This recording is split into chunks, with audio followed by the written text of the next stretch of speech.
Hi everybody, how are we doing? Matt from Hannah Fields, back with another video to show you a task that I'm up to today, potting on.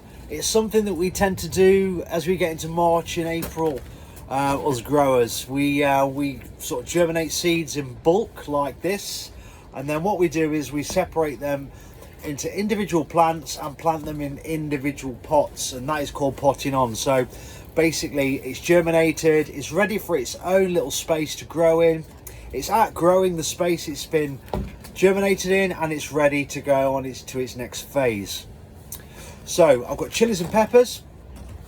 What we tend to do is sow peppers and chilies anytime around sort of mid-Feb. They need a long season to grow, so these were sown 13th of February, and they've been in here for literally a month now. It's the 12th of March, and they've been germinated on heat mats. They've been kept inside on heat mats. Obviously it's too cold at this time of year to be putting them in greenhouses and polytunnels, and these have been in our nice warm kitchen, chugging away, getting light, keeping cozy, and now they're ready to be potted on and put back in the kitchen to be brought on a little bit more until we get a little bit more warmth, and we can start putting these in the greenhouse in the day and bringing them out in the night, which is something we do until we get to May.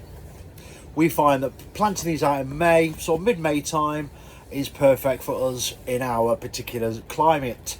And these will sort of giving us harvests maybe sort of like end of August, mid-August if we're lucky, and they'll continue to crop until sort of October, early November if we're lucky the other end.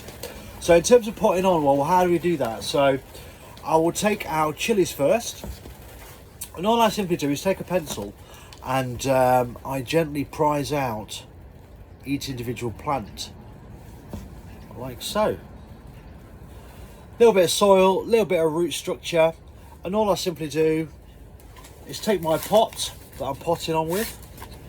In this case, a pot sort of this size is ideal. It's perfect.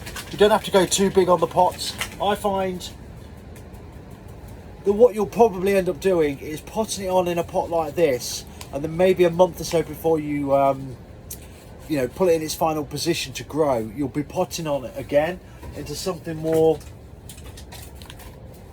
like this sort of size, and then it'll grow there for a month before you like I say, plant it in its final position.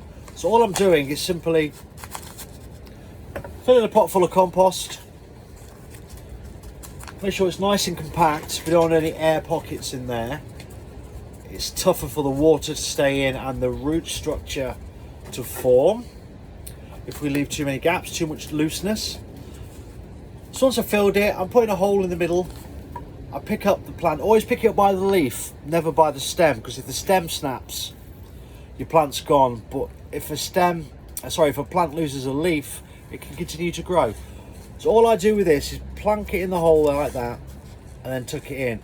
I don't bury the stem when I do peppers and chilies because it can rot, and we don't want our plants rotting. So it's as simple as that really. That's nicely potted on.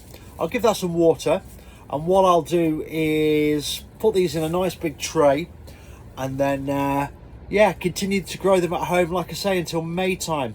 If you're doing chilies and peppers on the same day like I am, you don't want to mix up which is which, what's peppers, what's chilies. So I always tend to put all the peppers and chilies in the same sort of pot.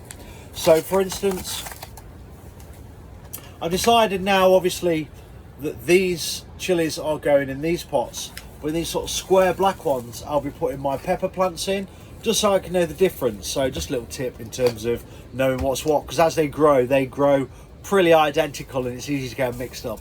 So yeah, just a quick video to show you potting on and the task that I've been up to over the last couple of hours this morning. I hope you found this video useful. Good luck potting up, and I look forward to seeing you on the next one. Lots of love, take care.